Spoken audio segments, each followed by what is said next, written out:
Listen, if you've ever picked up the Bible, read a few pages, and then put it down because it felt confusing or hard to follow, you're not alone.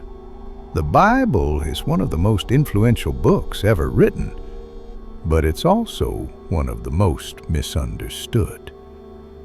It wasn't written in modern English, it wasn't written in our time, and it wasn't written to our culture directly. That's why studying it, not just reading it, is so important. And if you're just starting out, don't worry. With the right approach, you can unlock its wisdom in a way that makes sense, sticks with you, and even changes the way you see the world. First, let's talk about mindset. A lot of people open the Bible expecting instant answers like a self-help book or a quick Google search. But the Bible isn't like that.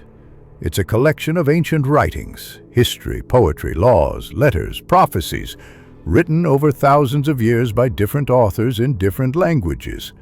Some parts are straightforward and some are deeply symbolic. So before you even start reading, remind yourself, this is a journey, not a race. You wouldn't expect to understand Shakespeare or Homer perfectly on the first read, and the Bible deserves the same patience. Now, the biggest mistake beginners make is taking verses out of context. Imagine reading one line from a friend's text message without seeing the rest of the conversation. You might completely misunderstand what they meant. The Bible is the same way. For example, you might have heard the phrase, "Money is the root of all evil." But if you read the whole passage, it actually says the love of money is the root of all kinds of evil. That's a big difference. So always read the verses before and after to get the full picture. Here's a practical way to do that. Start with the who, what, when, where, why method. Before diving into a passage, ask who wrote this. Was it a prophet like Isaiah, a king like David, an apostle like Paul? Ask who was it written to? Was it for a specific group, like the early Christians in Corinth, or for all people? Ask what was happening at the time. Were they under Roman rule? Was there a war, a famine? Ask where was this written? In a prison cell, in the wilderness, in a palace? Ask why was it written? To correct a wrong belief? To encourage people in hard times? To record history? A little research goes a long way.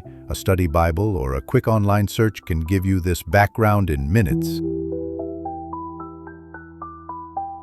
Listen, another key to effective Bible study is learning to ask the right questions.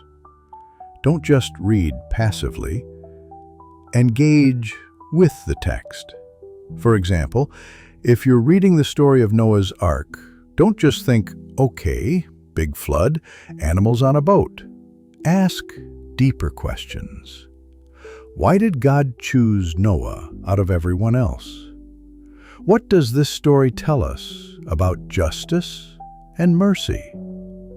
How does this connect to later parts of the Bible, like Jesus mentioning Noah in the Gospels? The more you question, the more layers you'll uncover. And don't be afraid if you don't have all the answers right away. Some of the most profound insights come from wrestling with the text over time. Now, let's talk about different writing styles. The Bible isn't one uniform book, it's a library. You wouldn't read a love poem the same way you read a history textbook, right? Same here. Narrative books like Genesis, Exodus, and the Gospels tell stories. Look for the lessons in the actions of the people. What do their successes and failures teach us?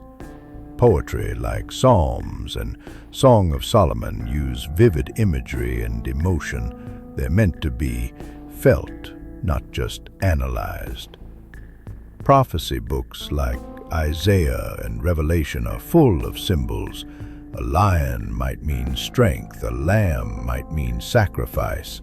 Don't take everything literally. Letters like Romans and Corinthians were written to real churches with real problems. Think of them as advice from a wise mentor. Misreading the style leads to confusion. For example, when Jesus says, "If your hand causes you to sin, cut it off," he's using dramatic language to make a point about avoiding sin, not literally telling people to mutilate themselves. Science and history can also help. Archaeology has confirmed many biblical events, like the existence of King David, the fall of Jericho, and even Pontius Pilate. Understanding the culture explains things that seem strange today. Why did women cover their heads in church? Why were some foods considered unclean? Knowing the context makes it clearer. And here's something fascinating. Even the Quran and Hadith reference biblical figures like Adam, Moses, and Jesus, showing how these stories shaped multiple faiths. That doesn't mean the beliefs are the same, but it highlights how deeply these narratives are woven into human history. Listen, consistency is everything. Reading the Bible once in a while is like eating one meal a month and expecting to stay healthy. You need regular nourishment. Even 10 to 15 minutes a day adds up.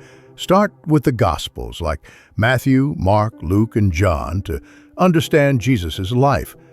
Or Proverbs for bite-sized wisdom. Keep a journal. Write down verses that stand out, questions you have, and how you can apply what you're learning. Finally, don't go it alone. Join a study group, talk to a pastor, or use trusted commentaries. Different perspectives help you see things you might miss, and pray for understanding. Many believers say the Bible's meaning deepens over time as they grow in life and faith. So take it step by step. Be curious, be patient, and most of all, let the words sink in. The Bible has survived empires, wars, and centuries because its truths are timeless. And with the right approach, you'll discover why.